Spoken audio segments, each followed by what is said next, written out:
প্রতিদিন যে এত প্রকারের বা এতগুলো কোয়ান্টিটিতে যে আবর্জনা বা ডাস্ট বা বজ্র পদার্থ নির্গত হচ্ছে বা আমরা তৈরি করছি, এই সমস্ত সমস্ত বজ্র পদার্থের যদি ব্যবস্থাপনা ঠিক না করা হয়, তাহলে পরিবেশের মধ্যে মানুষের স্বাস্থ্য, পরিবেশ দূষণ, বায়ু পরিবর্তন, জলবায়ু পরিবর্তন এবং বিভিন্ন ধরনের অসুখ বা সংক্রমণের সমস্যা পৃথিবীতে বেড়ে যাবে।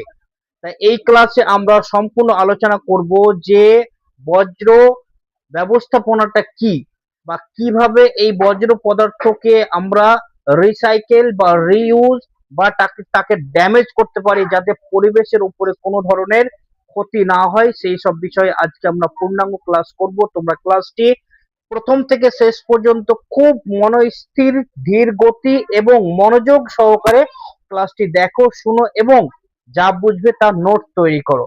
কারণ এই অধ্যায় থেকে বজ্র পদার্থের উৎস এবং বজ্রের ব্যবস্থাপনা, এই সব অধ্যায় থেকে প্রত্যেক বছর বরাবর প্রশ্ন এসেছে। আগামীতে যে প্রশ্ন আসবে তার কোনো গ্যারান্টি নেই, প্রশ্ন অবশ্যই আসবে। জেনে রাখা ভালো, যে কোনো বিষয়ে জেনে থাকা ভালো। তাহলে আজকের টপিক হচ্ছে যে বজ্র পদার্থের ব্যবস্থাপনা, অর্থাৎ যেসব বজ্র পদার্থ বের হচ্ছে বা যেসব বজ্র পদার্থ আমাদের চাহিদা পূরণের জন্য হচ্ছে, সেই সব বজ্র পদার্থগুলিকে কিভাবে ব্যবস্থাপনা করব যাতে করে তার থেকে কোনো ক্ষতিকর বা ভয়ঙ্কর কোনো ক্ষতি পৃথিবী বা পরিবেশের মধ্যে না হয়, সেই তারই ব্যবস্থাপনা সম্বন্ধে আজকে আমরা পড়ব। প্রথমে বলে রাখি কি, যে বজ্র পদার্থ বা ডাস্ট বা অতিরিক্ত যেসব জিনিস, সেগুলো আমরা কমাতে কিন্তু পারবো না। যদি আমরা আমাদের চাহিদা পূরণ কম করি তাহলে কিন্তু আমাদের ব্যবহারের জিনিস কম ব্যবহার হবে, এবং ব্যবহারের জিনিস কম ব্যবহার হলে কিন্তু অতিরিক্ত বা বজ্র পদার্থ কম হবে। এটাই একমাত্র রাস্তা। কিন্তু দিনের দিন মানুষের চাহিদা কমছে না বাড়ছে? বেড়েই চলেছে। তাই মানুষের চাহিদা যতদিন পর্যন্ত না কমবে ততদিন পর্যন্ত কিন্তু এই বজ্র পদার্থ কমবে না। যদি মানুষের চাহিদা কমে যায় তাহলে কিন্তু বজ্রের মাত্রা বা ডাস্ট বা অতিরিক্ত জিনিসের মাত্রাও কমে যাবে। প্রথমে হচ্ছে কি, এই চ্যাপ্টারে বা এই ক্লাসে প্রথম পয়েন্ট যেটা হচ্ছে কি, বজ্র কি, বজ্র পদার্থ কি। এটা আমরা গত ক্লাসও পড়েছিলাম। গত ক্লাসের টপিক ছিল কি, বজ্রের উৎস। আজকের টপিক হচ্ছে কি, বজ্রের ব্যবস্থাপনা। এই বজ্রের ব্যবস্থাপনার টপিকের ক্লাসে প্রথম পয়েন্ট হচ্ছে কি, বজ্র কি। বজ্র হচ্ছে যে মানুষ যেসব জিনিস ব্যবহার করছি, আমরা যেসব জিনিস ব্যবহার করছি, সেই সব জিনিস থেকে যেটা অতিরিক্ত বেঁচে যাচ্ছে বা যেটা অকেজ আর কোনো কাজে আসছে না, সেটাই তখন হয়ে যাচ্ছে কি, বজ্র পদার্থ বা অতিরিক্ত জিনিস বা ডাস্ট বা নোংরা আবর্জনা, যেটা ব্যবহার করা অযোগ্য বা ব্যবহার করার কোনো কাজে আসবে না, সেই সব বস্তুটাকে বলছি কি, বজ্র বা অযোগ্য। যেমন টেলার যে কাপড় কাটিং করে, আমরা তো সুন্দর একটা সিট টেলারকে দিলাম, টেলার মেজারমেন্ট করলো এবং কাটিং করার সময় অনেক ছোট ছোট কাপড় আমি যে সিটটা দিলাম সেটা থেকে আমার মেজারমেন্ট অনুযায়ী অনেক টুকরো টুকরো করলো, এবং যেটা অতিরিক্ত হয়ে গেল এমনটাই টুকরো হলো যে সেই টুকরোটা আর অন্য কোনো কাজে ব্যবহার করা যাবে না, সেটাই হয়ে গেল ডাস্ট। আমরা বাজার থেকে কোনো কিছু কিনে নিয়ে আসলাম, পলিথিনের মধ্যে করে নিয়ে আসলাম, প্লাস্টিকের মধ্যে করে নিয়ে আসলাম বা কাগজের প্যাকেটে করে নিয়ে আসলাম, তাহলে সেই জিনিসটা আমরা ব্যবহার করে নিলাম, কিন্তু কাগজের প্যাকেটটা বা যে পলিথিনটাতে করে নিয়ে আসলাম সেটা তো আর ব্যবহার করা যাবে না। সেটাকে কি করি, সেটা ব্যবহার করা অযোগ্য। যদি ব্যবহার করা যায় তাহলে সেটাকে আমরা রেখে দিই পরবর্তীতে ব্যবহারের জন্য, কিন্তু যদি ব্যবহার করা না যায় তাহলে সেটা আমরা ফেলে দিই, স্তূপ করে রাখি বা ডাস্টবিন বা নির্দিষ্ট জায়গাতে ফেলে দিই। এদিক সেদিকে আবর্জনা ফেলতে নেই। আরেকটি উদাহরণ, মাছ নিয়ে আসলো বাজার থেকে, মাছ নিয়ে আসলো, মাছকে ছাঁটাই করলাম, মাছকে কাটলাম, তারপরে মাছের যে আঁশ, মাছের যে নাড়ি ভুড়ি, মাছটাকে তো আমরা সুস্বাদু করে খেলাম, মাছের আঁশ এবং মাছের নাড়ি ভুড়ি ওটা খাওয়া যায়? খাওয়া যায় না। তাহলে এটা হয়ে গেল কি, অতিরিক্ত বা এটাই ডাস্ট হয়ে গেল, ব্যবহারের অযোগ্য। তো এইসব জিনিসগুলি যেগুলি ব্যবহার করার পর বেঁচে যায় বা ব্যবহারের অযোগ্য হয়ে যায়, সেসব জিনিসগুলোকে বলে বজ্র বা ওয়েস্ট বা ডাস্ট। ক্লিয়ার? তারপরে তারপরে পয়েন্ট বলছে কি, বজ্রের প্রকারভেদ, মানে বজ্রের ক্লাসিফিকেশনটা, যে কত প্রকার বজ্র হয়। ঠিক আছে। আমরা গত ক্লাসে পড়েছিলাম কি বজ্রের উৎস, সেখানে 5-6টি পয়েন্ট পড়েছিলাম। আজকে বজ্রের প্রকারভেদ বা বজ্রের ব্যবস্থাপনা ক্লাসে কিন্তু বজ্রের প্রকারভেদের 5-6টি পয়েন্ট পড়বো। 1 নম্বর বলছে কি যে জৈব বজ্র, 2 নম্বর হচ্ছে অজৈব বজ্র, 3 নম্বর হচ্ছে কঠিন বজ্র, 4 নম্বর হচ্ছে তরল বজ্র, 5 নম্বর হচ্ছে বিপজ্জনক বজ্র। এর ব্যাখ্যা কি বলছে এক একটি। 1 নম্বর জৈব বজ্র কি, যে সব বজ্র অণুজীবের সাহায্যে সহজে পচে যায়, অর্থাৎ যেসব বস্তু বা যেসব জিনিস ফেলে দিলে বা এক জায়গায় গাদা করে রাখলে যে অণুজীব, অণুজীব বলতে যেসব জীব, যেসব বীজকে আমরা যেসব জীবকে আমরা খালি চোখে দেখতে পাই না, অণুবীক্ষণ যন্ত্রের সাহায্যে দেখতে হয়, সেই সব জীবের সাহায্যে সেই সব বস্তুকে খেয়ে নেয় এবং ড্যামেজ করে দেয় বা পচিয়ে দেয়। এইসব পদার্থ হচ্ছে কি জৈব বজ্র। এইসব জিনিস হচ্ছে কি জৈব বজ্র। উদাহরণ যদি আমরা দেখি তাহলে কি, খাবারের এঁঠো, আমরা খাবার খেলাম খুব সুন্দর সুস্বাদু, আমরা কচি কষা মাংস খেলাম, খাসির মাংস, ও মাংসের যে কাঁটা, মাছের যে কাঁটা, খাবারের যে এঁঠো, খাবারের যে আমরা খেলাম যেটা অতিরিক্ত বেঁচে গেল, যেটা খাওয়া যায় না, সেটা বেছে আমরা ফেলে দিই না। রসুন খেলাম, রসুনের ছিলকা খেলাম কি খেলাম না। পেঁয়াজ খেলাম, পেঁয়াজের খোসা খেলাম কি খেলাম না। আলু খেলাম, আলুর চোখা খেলাম কি খেলাম না। খাওয়া যায় কিন্তু খেলাম না কোনো কারণে। তাহলে এগুলো কি হচ্ছে, এগুলো সহজে পচে যাবে। যেমন আর একটা উদাহরণ দিয়েছিলাম প্রথমে, যে মাছ নিয়ে আসলাম, মাছকে সুন্দর করে ছাঁটাই করলাম, মাছের ভুঁড়ি এবং আঁশ, ওটা তো খেলাম না, ওটা ফেলে দিলাম, কিন্তু ওটা অণুজীবের সাহায্যে খুব জলদি নষ্ট হয়ে যাবে। তাই এইসব পদার্থ হচ্ছে কি জৈব বজ্র। তারপরে 2 নম্বর হচ্ছে কি অজৈব বজ্র। অজৈব বজ্র বলতে যে বজ্র সহজে পচে না বা কখনোই পচে না, সেগুলো কি কি বলছে অজৈব বজ্র। যেমন প্লাস্টিক, কাঁচ, ধাতু, থার্মোকল। মারাত্মক সব থেকে ক্ষতিকর এই সব বস্তুগুলি। প্লাস্টিক একটি, যদি আমরা 50 বছর পর বা অনেক দিন পরও যদি কোনো জায়গাতে প্লাস্টিকের গাদা থাকে সেটা খুঁড়ি, তাহলে যেমন প্লাস্টিক রেখেছিলাম ঠিক তেমনই প্লাস্টিকটা বের হবে। এটা প্রমাণিত, এটা প্রমাণিত, আমারই প্রমাণিত। আমি দেখেছি 10 বছরের পুরাতন প্যাকেট, 10 বছর আগে পোঁতা হয়েছিল বা সেখানে মাটি চাপা পড়ে গেছিল, 10 বছর পর খননের পরও প্লাস্টিক যেমন ছিল বরঞ্চ আরো চকচকে হয়ে গেছে। তাহলে প্লাস্টিক গলে না, এটা হচ্ছে অজৈব বজ্র। তারপরে কাঁচ, কাঁচ কখনো গলবে? গলবে না। কাঁচকে যদি গলায় তাহলে গলবে, কিন্তু কাঁচকে ফেলে দিলাম, মাটি সেটা খাবে, অণুজীবগুলো সেটা খাবে? খাবে না, খেতে পারবে না। তাহলে কাঁচ।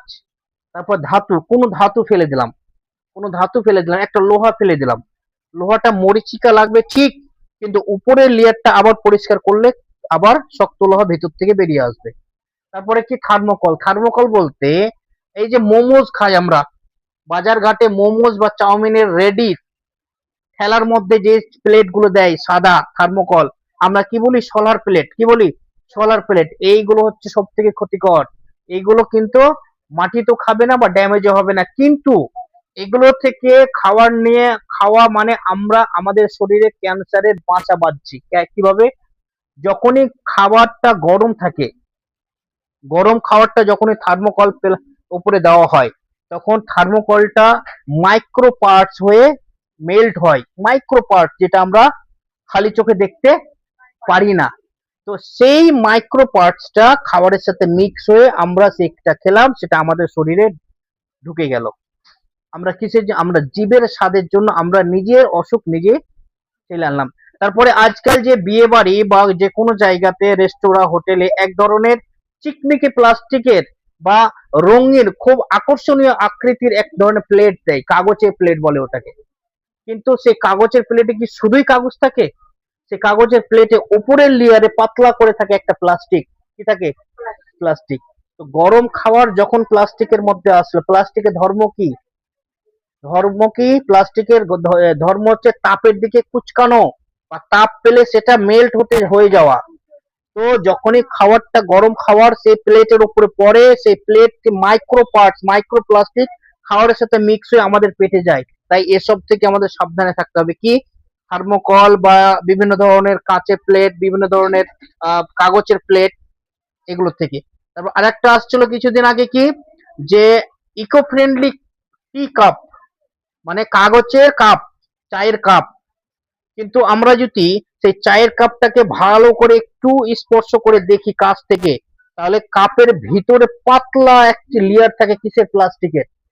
এবং চা থাকে কত ডিগ্রি সেলসিয়াস, 100 ডিগ্রি সেলসিয়াসেরও বেশি তাপমাত্রা। তাহলে যখনই সেই গরম চা, টকবগে ফুটন্ত চা সেই কাপের মধ্যে দেওয়া হলো, তো কাপের ভিতরে যে পাতলা একটি আবরণ প্লাস্টিক ছিল, সেই প্লাস্টিকটা কি থাকবে না মেল্ট হবে? মেল্ট হয়ে সেটা চায়ের সাথে আমাদের পেটে গেলে আমাদের ক্ষতি হবে না উপকার হবে? চা তো ক্ষতিকর একটি, উপরন্তু আমরা আবার সেই প্লাস্টিকও খেয়ে নিলাম, পান করে নিলাম চায়ের সাথে, তাহলে ডবল ক্ষতি, ডবল ক্ষতি হলো। তো এগুলো থেকে আমাদের বেঁচে থাকতে হবে, সাবধান। তারপরে কি বলছে 3 নম্বরে, যে কঠিন বজ্র। কঠিন বজ্র বলতে প্লাস্টিক, কাগজ, কাঁচ, ধাতু ইত্যাদি, যেটা আমরা অজৈব বজ্রের মধ্যে পড়লাম, সেটাই হচ্ছে কঠিন বজ্রের উদাহরণ। প্লাস্টিক কখনোই কি হবে না, পচবে না, গলবে না।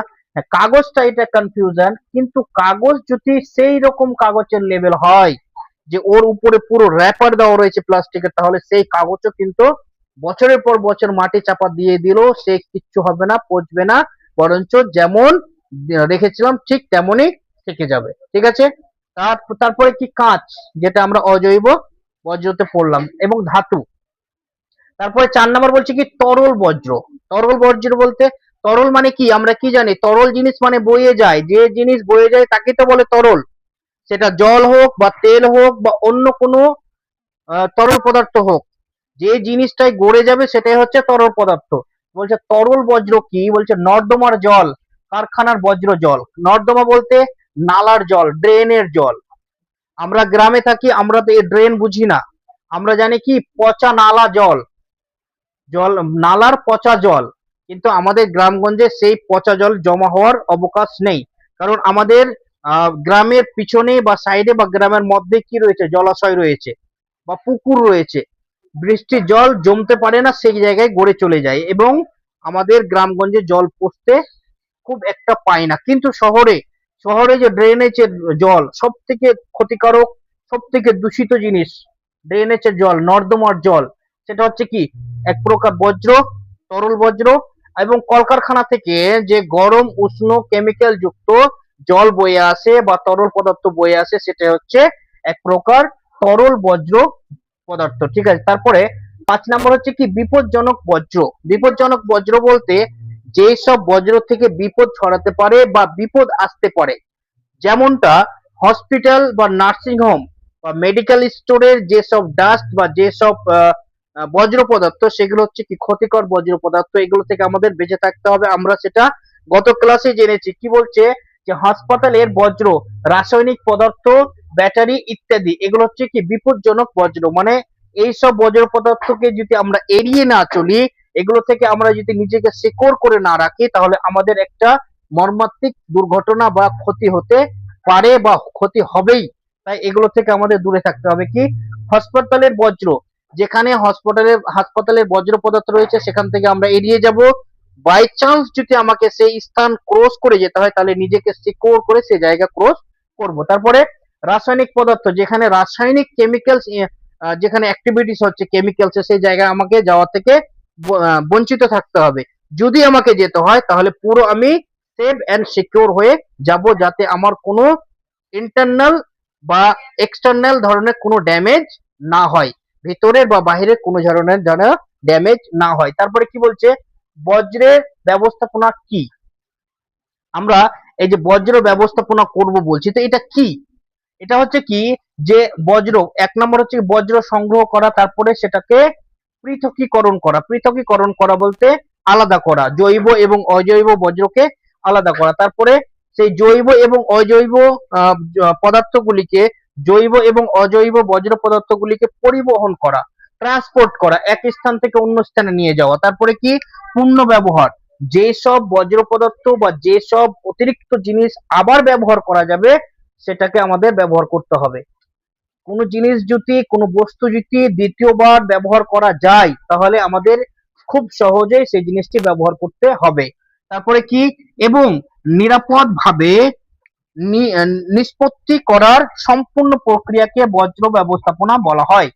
অর্থাৎ যেসব বজ্র পদার্থ ওকে রিসাইকেলও করা যাবে না বা রিইউজও করা যাবে না, সেই সব বজ্র পদার্থগুলিকে কি করতে হবে, একটা নির্দিষ্ট জায়গাতে তাকে নিরাময় করতে হবে বা তাকে ড্যামেজ করতে হবে, যেন পরিবেশের কোনো ক্ষতি না হয়। তারপরে কি বলছে যে এর মূল উদ্দেশ্য হলো, এই যে বজ্র ব্যবস্থাপনা, এর মূল উদ্দেশ্য কি? এর মূল উদ্দেশ্য হচ্ছে পরিবেশকে দূষণ থেকে মুক্তি করা, মানে পরিবেশের দূষণ কমানো। তারপরে দ্বিতীয় হচ্ছে কি মানুষের স্বাস্থ্য রক্ষা, কারণ পরিবেশের মধ্যে যখন দূষিত গ্যাস, দূষিত জল, দূষিত বায়ু, দূষিত মাটি হবে, তখন মানুষের শরীরের মধ্যে সেটা ডাইরেক্টলি ইফেক্ট করবে, অর্থাৎ মানুষ অসুস্থ হয়ে পড়বে। তাহলে মানুষের স্বাস্থ্য রক্ষা এর উদ্দেশ্য, কিসের? বজ্র ব্যবস্থাপনার উদ্দেশ্য। তারপর হচ্ছে কি সম্পদের সঠিক ব্যবহার, যেমন প্লাস্টিকের চেয়ার অল্পটুক ভেঙেছে, ওটাকে আমি আবার কি করতে পারি, রিসাইকেল করতে পারি, ওটাকে হয়তো কোনো রকম করে জয়েন্ট করিয়ে দিলাম, তাহলে চেয়ারটা আবার ব্যবহার করা যাবে। ওটাই বলছে কি সম্পদের সঠিক ব্যবহার। কোনো একটি জিনিস ওটাকে আবার ব্যবহার করা যাবে, কেউ রেখে দিয়েছিল, ড্যামেজ হয়ে গেছিল, আবার ব্যবহার করা যাবে। ব্যবহার করা, এই যে হাতে যে বোর্ডটা রয়েছে, এই বোর্ডটা কেউ হয়তো কোনো এক জায়গায় রেখে দিল, গাদার মধ্যে রেখে দিল, কিন্তু সেটা তো ব্যবহার করা যাবে, পুনরায় ব্যবহার করা যাবে, দ্বিতীয়বার ব্যবহার করা যাবে, তৃতীয়বার ব্যবহার করা যাবে, পঞ্চম দশম বারও ব্যবহার করা যাবে, যদি সেটা ভেঙে না যায়। যাবে না, না শুধু এক বছর আমি ব্যবহার করলাম ছেড়ে দিলাম, না, যে জিনিসটি ব্যবহার করা যাবে সেই জিনিসটি আমাকে শেষ পর্যন্ত ব্যবহার করতেই থাকতে হবে। তাই বলছে কি যে বজ্র ব্যবস্থাপনার উদ্দেশ্য হচ্ছে পরিবেশ রক্ষা করা, দূষণ থেকে দূষণ কমানো, মানুষের স্বাস্থ্য রক্ষা করা এবং সম্পদের সঠিক ব্যবহার করা। এবার বজ্র ব্যবস্থাপনার কাজগুলিকে আমরা বিস্তারিত জানছি। কি বলছে বজ্র ব্যবস্থাপনার পদ্ধতি? বজ্র ব্যবস্থাপনার পদ্ধতি হচ্ছে সাধারণত পাঁচটি। একটা হচ্ছে কি পৃথকীকরণ। পৃথকীকরণ বলতে যেটা আগে বললাম যে জৈব এবং অজৈব যে বজ্র পদার্থগুলি সেগুলিকে আলাদা আলাদা করা। তারপরে 2 নম্বর বলছি কি পূর্ণ ব্যবহার, বলতে একই জিনিস বারবার ব্যবহার করা। একই জিনিস, যে জিনিসটা ব্যবহার করা যাবে, এখন নোংরা আবর্জনার মধ্যে অনেকদিন ভুলে গেছি, রেখে দিলাম বাড়ির কোনো জিনিস, ঘরের কোনো জিনিস, কিন্তু পরে যখন সাফাই করলাম বা পরিষ্কার করছি দেখছি এই জিনিসটি ব্যবহার করা যাবে, তাহলে কি জিনিসটিকে আবার ব্যবহার করতে হবে না ফেলে দিতে হবে? আবার ব্যবহার করতে হবে। তারপরে বলছি কি 3 নম্বরে বলছি কি পূর্ণ ব্যবহার, অর্থাৎ রিসাইকেল। রিসাইকেল মানে হচ্ছে যে পুরনো জিনিস থেকে নতুন জিনিস তৈরি করা, যেটা বর্তমানে টেকনোলজি আমাদের দেশে রয়েছে, যে প্লাস্টিকের ওয়েস্ট বা প্লাস্টিকের ওয়েস্টকে আবার রিসাইকেল করে অন্য কোনো জিনিস তৈরি করা হচ্ছে। কারণ প্লাস্টিকের বজ্র এমন একটি জিনিস যেটা দ্বিতীয়বার ব্যবহার করা যায় না, যেটা দ্বিতীয় ব্যবহার করা যায় না। আমরা যে প্লাস্টিকের বোতলে জল খাচ্ছি সেটা আমাদের ভুল, কিন্তু যদি আমরা খাই তাহলে লং টাইম পর্যন্ত যেন সেই প্লাস্টিকের বোতল ব্যবহার না করি, বা সেই প্লাস্টিকের বোতলে জল রেখে ডাইরেক্ট সানলাইটের সামনে আমরা যেন না ধরি বা সানলাইটে না রাখি, এবং সানলাইটে রাখলে যেন সেই জলটা পান না করি। এটা হচ্ছে কি বিধান। এক তো প্লাস্টিকের বোতলে ইউজ করা নিষিদ্ধ, যদিও আমরা করি আমাদের অজ্ঞতার জন্য, তাহলে লং টাইম পর্যন্ত যেন আমরা না করি। কিন্তু বর্তমানে আমাদের দেশে এটাকে রিসাইকেল করার ব্যবস্থাপনা এসছে, কি যে প্লাস্টিক থেকে অন্য একটি নতুন জিনিস তৈরি করে সেটা ব্যবহারের যোগ্য করা হচ্ছে। তারপরে 4 নম্বর বলছে কি কম্পোস্টিং। কম্পোস্টিং বলতে জৈব বজ্র পচিয়ে জৈব সার তৈরি করা। এটা একটা খুব সুন্দর জিনিস। এই যে আমরা বাড়ি থেকে, গৃহস্থালী থেকে যেসব বজ্র পদার্থ বেরোচ্ছে, যেমন খোসা হয়ে গেল, সবজির খোসা হয়ে গেল, কোনো শুকনো খাবার বা ড্রাই ফ্রুট বা কোনো খাবার, এগুলোকে যদি আমরা কি করি কম্পোস্টিং করি, মানে পচিয়ে দিই, এগুলো পচে গেলে কিন্তু খুব সুন্দর সার হয়। কি হয়? খুব সুন্দর সার হয়। সবজির খোসা, সবজির খোসা বা সবজি কে যদি আমরা এক জায়গায় গাদা দিয়ে রাখি, তাহলে সেটা জৈব সারে রূপান্তরিত হবে, এবং সেই জৈব সারটা যখন আমরা চাষের ক্ষেত্রে ব্যবহার করব তখন সেটা অনেক উন্নত মানের ফসল দিবে। তাহলে কি বলছে কি কম্পোস্টিং এর মাধ্যমে কিন্তু এই ব্যবস্থাপনা করা যায় কিসে? বজ্র পদার্থের। তারপরে 5 নম্বর হচ্ছে কি ল্যান্ডফিল পদ্ধতি। ল্যান্ডফিল পদ্ধতি বলতে যে বজ্র পুনঃ ব্যবহার করা যায় না, অর্থাৎ যেই সব বজ্র পদার্থকে আর দ্বিতীয়বার ব্যবহার করা যাবে না, বা সেই সব বস্তু থেকে আবার নতুন কোনো জিনিস তৈরি করাও যাবে না। সেই সব বস্তুকে কি করতে হবে? দহন করতে হবে। দহন মানে কি? জ্বালানো। কিভাবে জ্বালানো করতে হবে? দহন করা মানে জ্বালানো, কিন্তু জ্বালালে তো ধোঁয়া বের হবে, আর ধোঁয়াটা হচ্ছে বিষাক্ত। আমরা পরিবেশকে রক্ষা করতে চাইলাম, কিন্তু আবার ধোঁয়া দিয়ে তো বিষাক্ত ধোঁয়া বের করে ফেললাম। তাহলে আমাকে সিকিউর হয়ে এমন একটি মেশিন বের হয়েছে এখন, যে ধোঁয়ার চিমনিতে যদি আমি লাগিয়ে দিই, তাহলে ধোঁয়ার মধ্যে যে ক্ষতিকর জিনিস, ক্ষতিকর গ্যাস, সেটা কিন্তু সেই মেশিন ক্যাপচার করে নিয়ে যেটাতে ক্ষতি হবে না সেটা বায়ুর মধ্যে ছাড়ে। তাহলে সেই ব্যবস্থা করে আমাকে কি দহন করতে হবে? বলছে উচ্চ তাপমাত্রায় বজ্র পুড়িয়ে তার পরিমাপ কমানো। মানে যেই বজ্র পদার্থ দিয়ে আর কোনো কাজ হবে না, পূর্ণবার ব্যবহার করাও যাবে না, বা সেখান থেকে নতুন কোনো জিনিসও উৎপন্ন বা তৈরি করা যাবে না, তাকে কি করতে হবে? উচ্চ তাপমাত্রা দিয়ে সেই বজ্র পদার্থকে কমিয়ে দিতে হবে, যেন পরিবেশের মধ্যে গাদা হয়ে স্তূপ হয়ে দূষণ না ছড়ায়। তারপরে কি বলছে? 3R নীতি। 3R নীতিটা কি? 3R নীতি মানে তিনটা আর দিয়ে নিয়ম। কি বলছে? Reduce, reuse, recycle. রিডিউস এ বানান কি? REDUCE না? তারপরে রিইউজে REUSE, তারপরে রিসাইকেলে RECYCLE। তো প্রত্যেকটা ওয়ার্ডের প্রথম লেটারটি আর, তাই বলছে 3R নীতি। কি বলছে? রিডিউস মানে কম ব্যবহার করা, কম চাহিদা পূরণ করতে হবে, তো অল্প জিনিস দিয়ে আমাদের চাহিদা পূরণ করার চেষ্টা করতে হবে। তারপর বলছে কি? রিইউজ, বলছে কি? আবার ব্যবহার করা, মানে যে জিনিসটা আমার ব্যবহার করা যাবে সেই জিনিসটাকে আবার ব্যবহার করতে হবে। তারপর বলছে কি? রিসাইকেল মানে পূর্ণ ব্যবহার করা, মানে সেই জিনিসটাকে, সেই জিনিসটা থেকে, সেই ডাস্ট বা সেই বজ্র পদার্থ থেকে নতুন একটি জিনিস তৈরি করে আমাকে ব্যবহার করতে হবে। তাই এটাই হচ্ছে কি? 3R নীতি। এবং এই তিনটি নীতি মাধ্যমে বজ্র ব্যবস্থাপনার ভিত্তি। এই তিনটি, এই 3R বা রিডিউস, রিইউজ বা রিসাইকেল, এই তিনটি নিয়ম হচ্ছে বজ্র পদার্থের বা ডাস্ট বা বজ্রের ব্যবস্থাপনার মেন ভিত্তি। তাহলে এই ক্লাসে আমরা জানলাম যে বজ্র পদার্থকে কিভাবে নিরাময় করা যায়, বজ্র পদার্থের কিভাবে ব্যবস্থা নেওয়া যায়, যে বজ্র পদার্থ দ্বারা যেন পরিবেশের মধ্যে ক্ষতি না ছড়ায়, পরিবেশকে দূষণ না করে, এবং পরিবেশের মধ্যে অসুখের মাত্রা বা সম্পদের ক্ষতি বা পরিবেশের দূষণ না বাড়ায়। তাহলে আজকের ক্লাসে আমরা শিখলাম কি? যে যে কোনো বজ্র পদার্থ বা যে কোনো অতিরিক্ত জিনিস যদি হয়ে যায়, তাহলে সেটিকে আমাকে কি করতে হবে? হয় রিডিউস করতে হবে, মানে কম ব্যবহার করতে হবে, না হলে রিসাইকেল করতে হবে, মানে সেই জিনিস থেকে নতুন কোনো জিনিস তৈরি করতে হবে, বা রিইউজ করতে হবে, বা যে জিনিসটি পূর্ণাঙ্গ ব্যবহার করা যাবে, আবার ব্যবহার করা যাবে, সেই জিনিসটিকে বারবার ব্যবহার করতে হবে। এমন না যে কোনো জিনিস আমি একবার ব্যবহার করে ছেড়ে দিলাম, না, যতক্ষণ পর্যন্ত সেই জিনিসটি ড্যামেজ না হবে ততক্ষণ পর্যন্ত আমাদের ব্যবহার করতে হবে। কোন সব জিনিস? যে সব জিনিস ব্যবহার করার যোগ্য। এখন যদি প্লাস্টিকের কোনো জিনিস হয়, সেটা দিয়ে আমি গরম খাবারও নিচ্ছি, গরম জলও নিচ্ছি, বা অন্যান্য বিভিন্ন ধরনের কাজ করছি, তা কিন্তু না। আমাদের সব থেকে অ্যাভয়েড করতে হবে কি? যেন প্লাস্টিক আমরা অ্যাভয়েড করে চলি। কিন্তু আমাদের যেহেতু সুবিধা হচ্ছে না, তাহলে সেফ এন্ড সিকিউর ভাবে আমরা যেন এই প্লাস্টিক ব্যবহার করি, এবং যতটা পারি প্লাস্টিকের মাত্রা যেন ব্যবহার কম হয়। এবং এই ক্লাসের যা তোমরা বুঝলে তা তোমরা নোট তৈরি করবে, এবং প্রত্যেকটা পয়েন্ট যখনই শুনবে, ক্লাস শুনবে, তখন প্রত্যেকটা পয়েন্ট যদি নোট তৈরি করে রাখো, তাহলে পরীক্ষায় তোমাদের যে কোনো প্রশ্নের সম্মুখীন হতে তোমাদের দ্বিধা আসবে না, কারণ তুমি নোট তৈরি করে রাখবে, এবং কথা শুনে তোমার অভিজ্ঞতা বাড়বে, এক্সপিরিয়েন্স বাড়বে, এবং যে কোনো প্রশ্নের উত্তর তুমি খুব সহজে দিতে পারবে।